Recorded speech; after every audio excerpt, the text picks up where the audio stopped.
নমস্কার বন্ধুরা, আপনাদের সকলকে স্বাগত জানাই আমার গল্প অনুরাগীতে।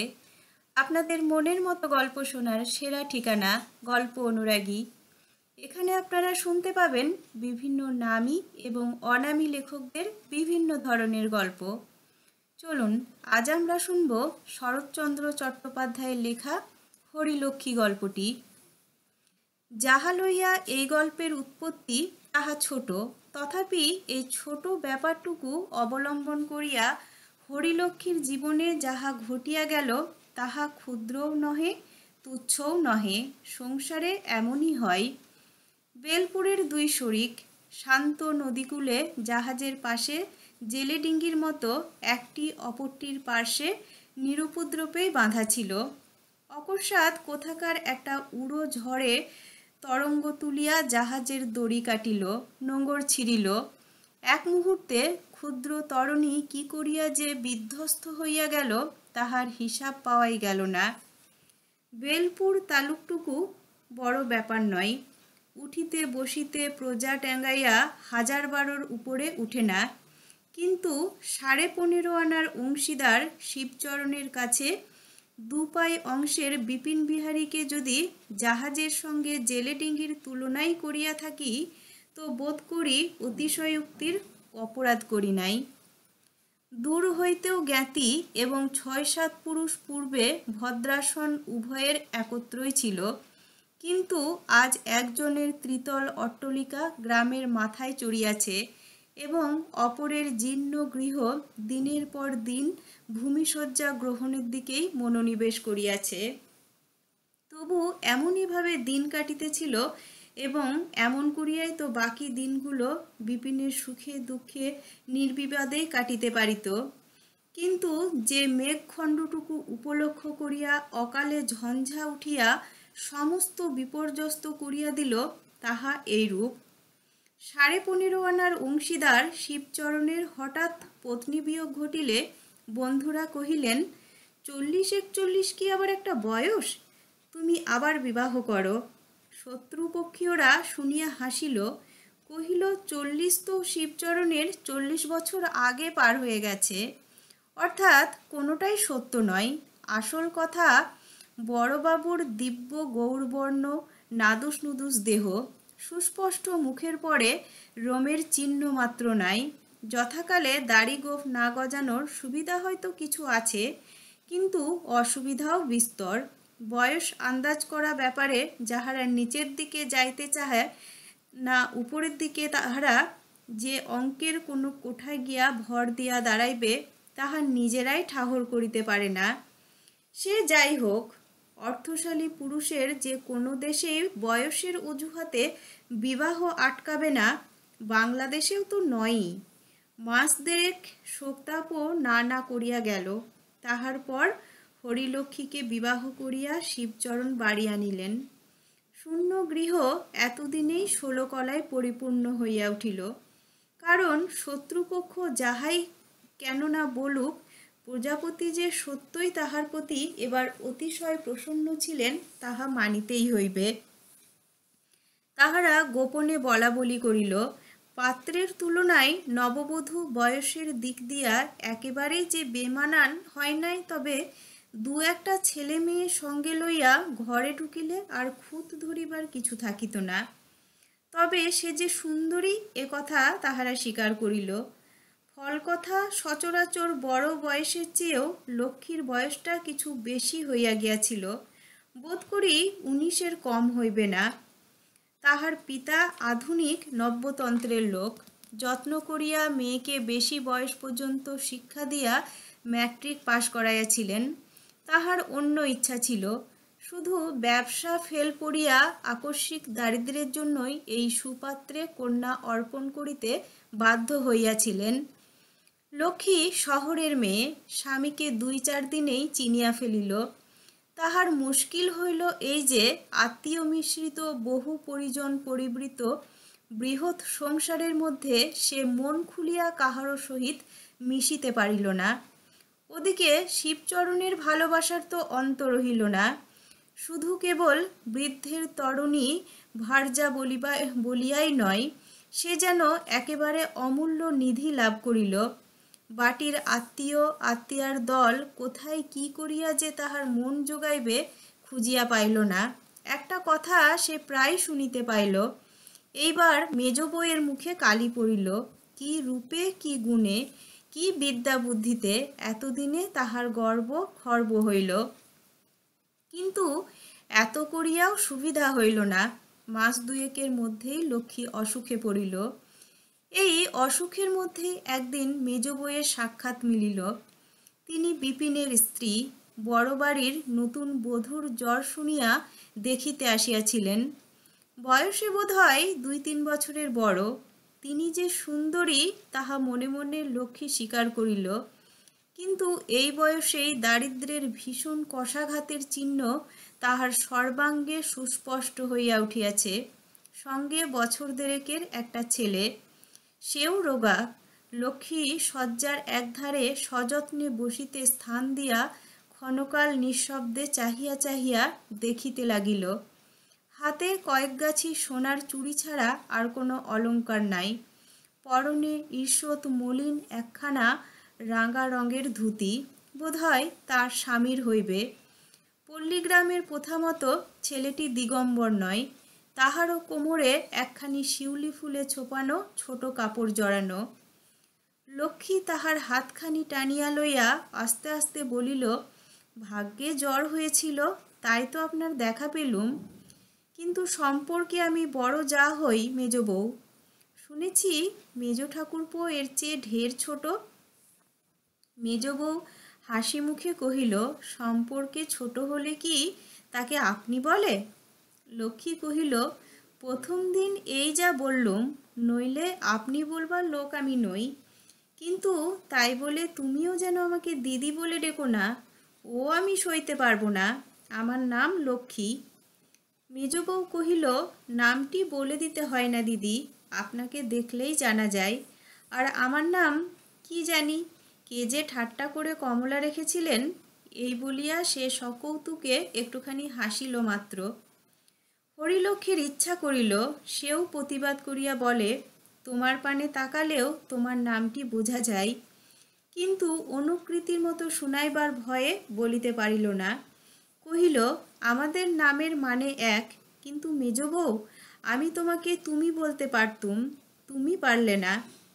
মেজ বউ সহাস্যে জবাব দিল, হঠাৎ নাই পারলুম দিদি। এক বয়স ছাড়া আপনি সকল বিষয়েই আমার বড়। যাক না দুদিন, দরকার হলে বদলে নিতে কতক্ষণ। হরিলক্ষ্মীর মুখে সহসা ইহার প্রত্যুত্তর জোগাইল না।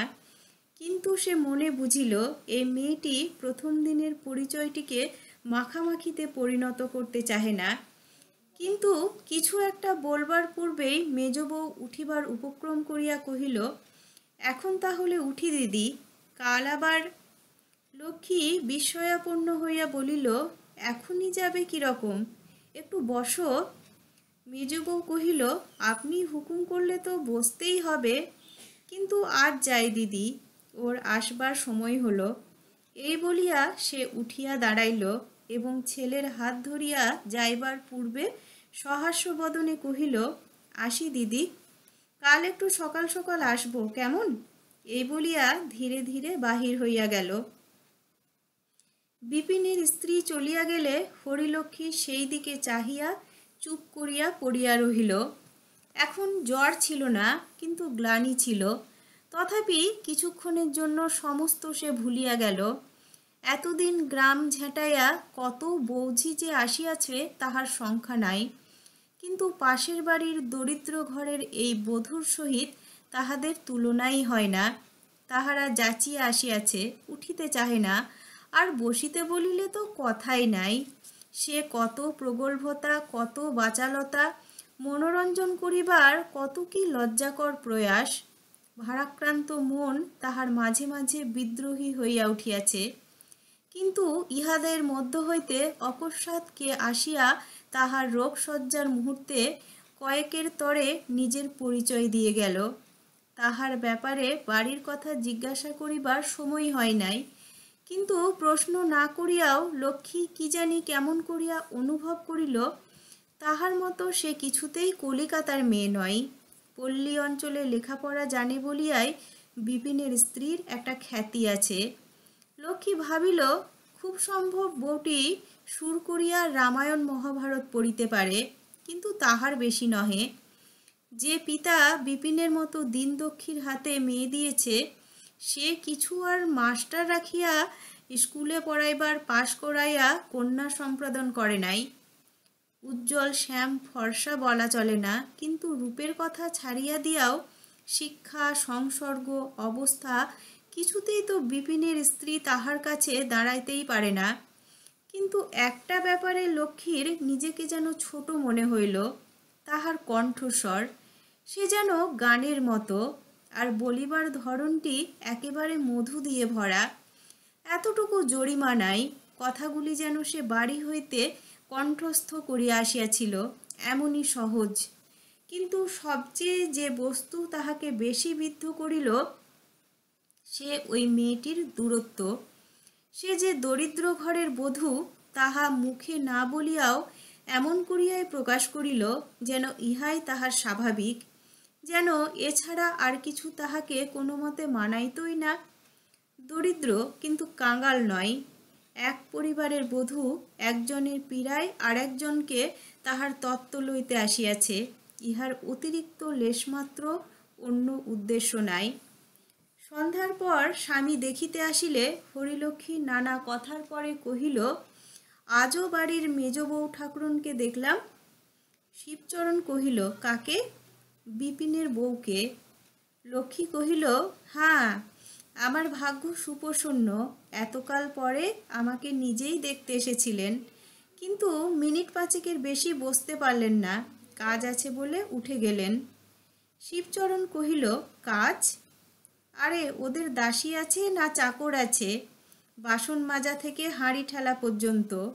কই, তোমার মতো শুয়ে বসে গায়ে ফুঁ দিয়ে কাটাক তো দেখি। এক ঘটি জল পর্যন্ত আর তোমাকে গড়িয়ে খেতে হয় না।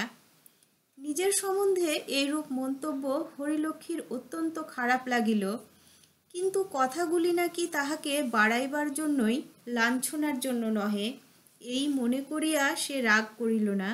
বলিল, শুনেছি নাকি মেজ বউর বড় গুমর, বাড়ি ছেড়ে কোথাও যায় না।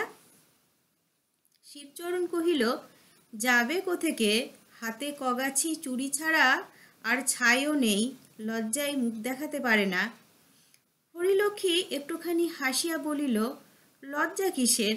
দেশের লোক কি ওর গায়ে জড়োয়া গয়না দেখবার জন্য ব্যাকুল হয়ে আছে, না দেখতে না পেলে ছিছি করে? শিবচরণ কহিল, জড়োয়া গয়না? আমি যা তোমাকে দিয়েছি, কোন শালার বেটা তা চোখে দেখেছে? পরিবারকে আজ পর্যন্ত দুগাছা চুড়ি ছাড়া আর গড়িয়ে দিতে পারলি নে। বাবা, টাকার জোর বড় জোর, জুতো মারব আর। হরিলক্ষ্মী ক্ষুণ্ণ ও অতিশয় লজ্জিত হইয়া বলিল, ছি ছি, ওসব তুমি কি বলছো? শিবচরণ কহিল, না না, আমার কাছে লুকোছাপা নেই, যা বলবো তা স্পষ্টি কথা। হরিলক্ষ্মী নিরুত্তরে চোখ বুজিয়া শুইল। বলবারই বা আছে কি? ইহারা দুর্বলের বিরুদ্ধে অত্যন্ত রূঢ় কথা কঠোর ও কর্কশ করিয়া উচ্চারণ করাকেই একমাত্র স্পষ্টবাদিতা বলিয়া জানে। শিবচরণ শান্ত হইল না, বলিতে লাগিল, বিয়েতে যে 500 টাকা ধার নিয়ে গেলি, সুদে আসলে 700-800 হয়েছে, তা খেয়াল আছে? গরিব একধারে পড়ে আছিস, থাক, ইচ্ছে করলে যে কান মোলে দূর করে দিতে পারি। দাসীর যোগ্য নয় আমার পরিবারের কাছে গুমর। হরিলক্ষ্মী পাশ ফিরিয়া শুইল।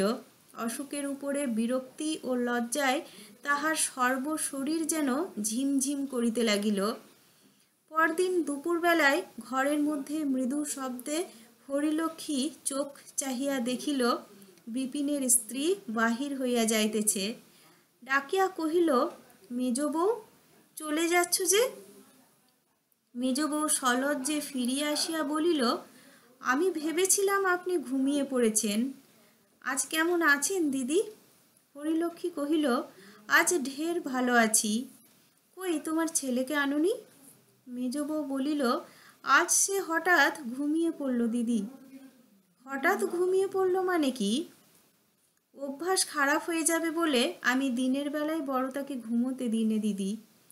হরিলক্ষ্মী জিজ্ঞাসা করিল, রোদে রোদে দুরন্তপনা করে বেড়াই না? মেজ বউ কহিল, করে বই কি, কিন্তু ঘুমোনোর চেয়ে সে বরঞ্চ ভালো। তুমি নিজে বুঝি কখনো ঘুমাও না? মেজ বউ হাসি মুখে ঘাড় নাড়িয়া বলিল, না। হরিলক্ষ্মী ভাবিয়াছিল মেয়েদের স্বভাবের মতো এবার হয়তো সে তাহার অনাবশ্যকের দীর্ঘ তালিকা দিতে বসিবে, কিন্তু সে সেরূপ কিছুই কহিল না। ইহার পর অন্যান্য কথাবার্তা চলিতে লাগিল। কথায় কথায় হরিলক্ষ্মী তাহার বাপের বাড়ির কথা, ভাই বোনের কথা, মাস্টারমশাইয়ের কথা, স্কুলের কথা, এমনকি তাহার ম্যাট্রিক পাশ করবার কথাও গল্প করিয়া ফেলিল। অনেকক্ষণ পরে যখন হুঁশ হইল তখন স্পষ্ট দেখতে পাইল শ্রোতা হিসাবে মেজ বউ যত ভালোই হোক, বক্তা হিসাবে একেবারে অকিঞ্চিৎকর। নিজের কথা সে প্রায় কিছুই বলে নাই। প্রথমটা লক্ষ্মী লজ্জা বোধ করিল, কিন্তু তখনই মনে করিল আমার কাছে গল্প করিবার মতো তাহার আছেই বা কি। কিন্তু কাল যেমন এই বধূটির বিরুদ্ধে মন তাহার অপ্রসন্ন হইয়া উঠিয়াছিল, আজ তেমনি ভারী একটা তৃপ্তি বোধ করিল। দেয়ালের মূল্যবান ঘড়িতে নানাবিধ বাজনা বাদ্য করিয়া 3টা বাজিল। মেজ বউ উঠিয়া দাঁড়াইয়া সবিনয়ে কহিল, দিদি, আজ তাহলে আসি? লক্ষ্মী সকৌতুকে বলিল, তোমার বুঝি ভাই 3টে পর্যন্তই ছুটি? ঠাকুরপো নাকি কাঁটায় কাঁটায় ঘড়ি মিলিয়ে বাড়ি ঢোকেন। মেজ বউ কহিল, আজ তিনি বাড়িতে আছেন। আজ কেন তবে আর একটু বসো না? মেজ বউ বসিল না, কিন্তু যাবার জন্য পা বাড়াইল না। আস্তে আস্তে বলিল, দিদি, আপনার কত শিক্ষা দীক্ষা, কত লেখাপড়া। আমি পাড়া গাঁয়ের। তোমার বাপের বাড়ি বুঝি পাড়া গাঁয়ে? হ্যাঁ দিদি, সে একেবারে অজ পল্লী গ্রামে। না বুঝে কাল হয়তো কি বলতে কি বলে ফেলেছি, কিন্তু অসম্মান করার জন্যে নয়। আপনি যে দিব্যি করতে বলবেন দিদি। হরিলক্ষ্মী আশ্চর্য হইয়া কহিল, সে কি মেজ বউ, তুমি তো আমাকে এমন কোনো কথাই বলনি। মেজ বউ এ কথার প্রত্যুত্তরে আর একটা কথাও কহিল না, কিন্তু আসি বলিয়া পুনশ্চ বিদায় লইয়া সে ধীরে ধীরে বাহির হইয়া গেল। তখন কণ্ঠস্বর যেন তাহার অকস্মাৎ আর একরকম শুনাইল। রাত্রিতে শিবচরণ যখন কক্ষে প্রবেশ করিল তখন হরিলক্ষ্মী চুপ করিয়া শুইয়াছিল। মেজ বউয়ের শেষের কথাগুলো আর তাহার স্মরণ ছিল না। দেহ অপেক্ষাকৃত সুস্থ, মনও শান্ত প্রসন্ন ছিল। শিবচরণ জিজ্ঞাসা করিল, কেমন আছো বড় বউ? লক্ষ্মী উঠিয়া বসিয়া কহিল, ভালো আছি। শিবচরণ কহিল, সকালের ব্যাপার জানো তো? বাছাধনকে ডাকিয়ে এনে সকলের সামনে এমনি করকে দিয়েছি যে জন্মে ভুলবে না। আমি বেলপুরের শিবচরণ। হ্যাঁ। হরিলক্ষ্মী ভীত হইয়া কহিল, কাকে গো? শিবচরণ কহিল, বিপ্নেকে। ডেকে বলে দিলাম, তোমার পরিবার আমার পরিবারের কাছে জাঁক করে তাকে অপমান করে যায়? এত বড় আস্পর্ধা! পাজি নচ্ছার, ছোট লোকের মেয়ে। তার ন্যাড়া মাথায় ঘোল ঢেলে গাধায় চড়িয়ে গাঁয়ের বার করে দিতে পারি, জানিস? হরিলক্ষ্মী রোগক্লিষ্ট মুখ একেবারে ফ্যাকাশে হইয়া গেল। বলো কি গো? শিবচরণ নিজের বুকে তাল ঠুকিয়া সদর্পে বলিতে লাগিল, এ গাঁয়ে জজ বলো, ম্যাজিস্ট্রেট বলো, আর দারোগা পুলিশ বলো, সব এই শর্মা, এই শর্মা। মরণ কাঠি জীবন কাঠি এই হাতেই। তুমি বলো, কাল যদি না বিপিনের বউ এসে তোমার পা টিপে, তো আমি লাটু চৌধুরীর ছেলেই নই।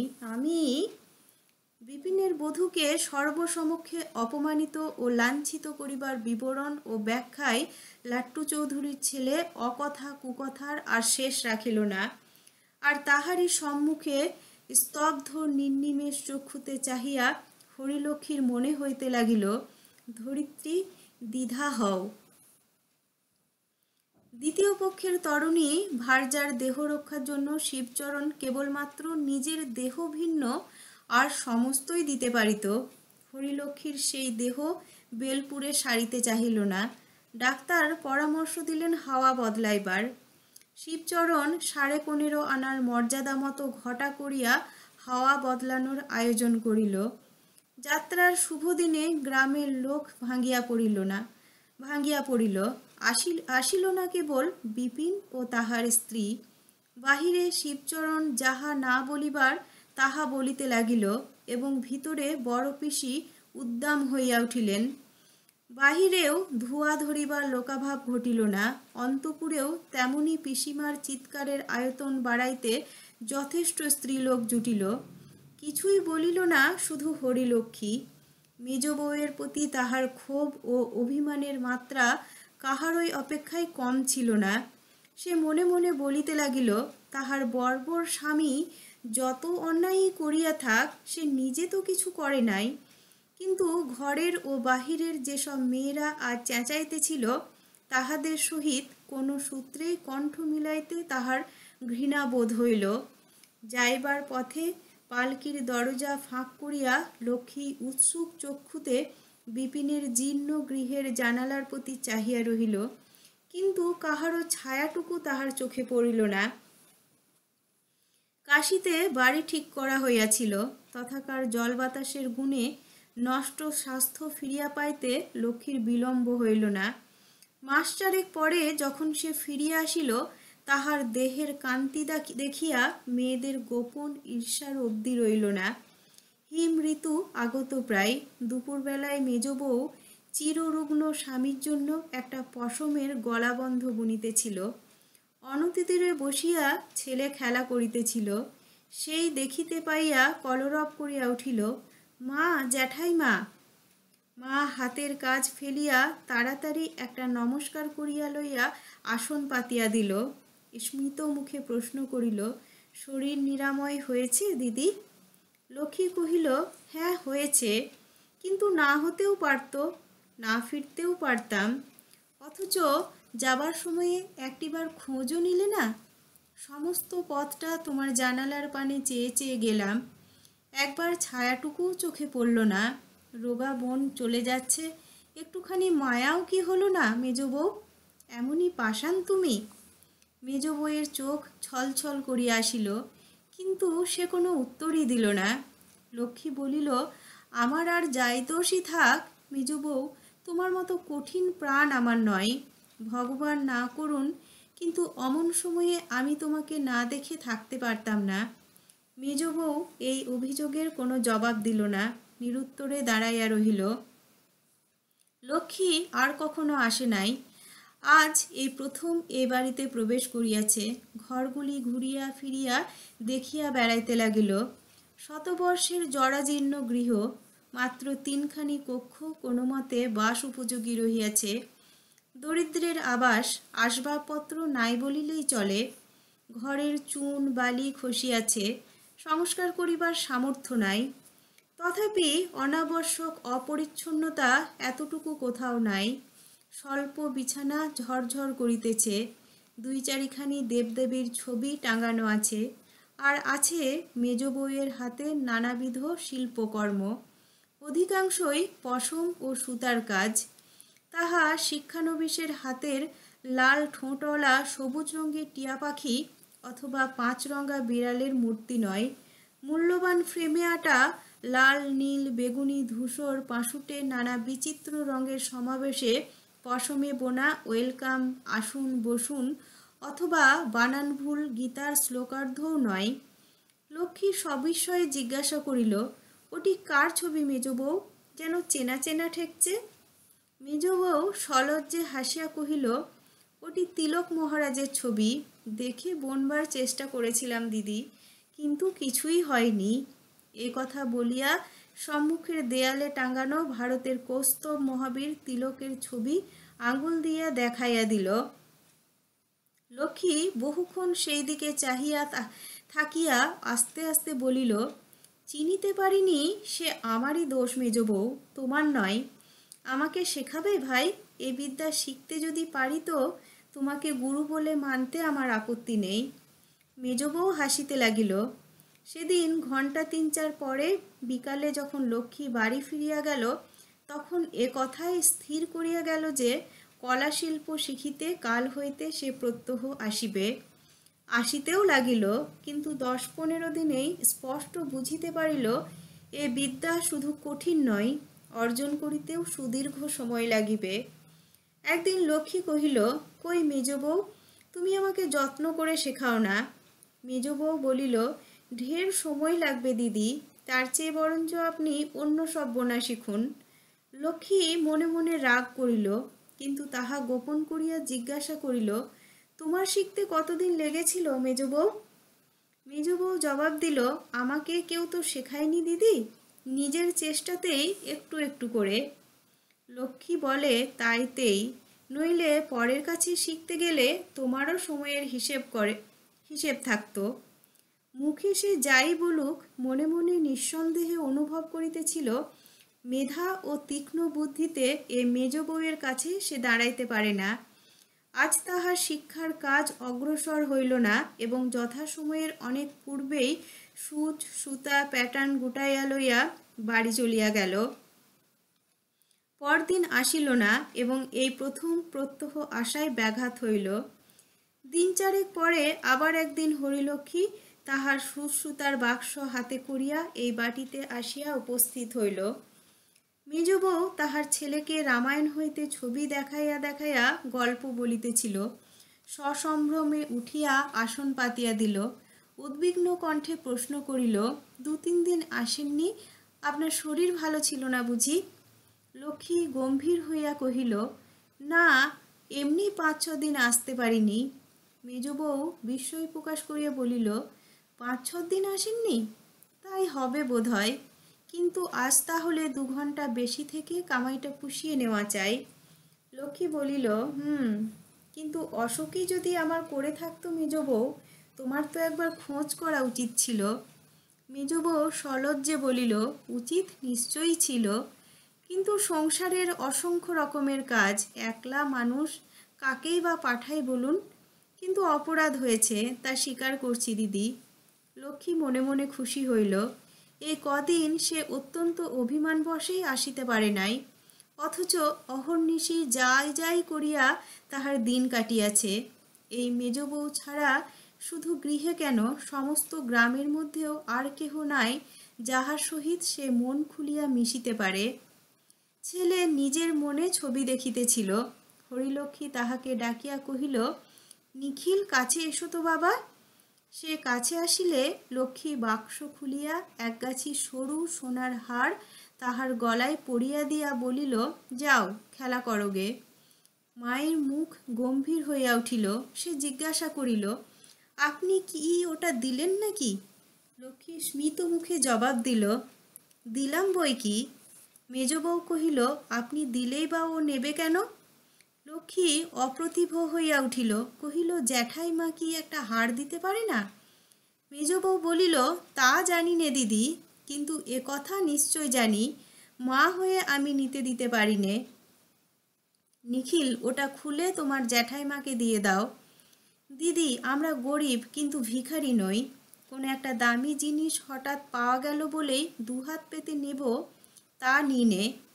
লক্ষ্মী স্তব্ধ হইয়া বসিয়া রহিল। আজও তাহার মনে হইতে লাগিল, পৃথিবী দ্বিধা হও।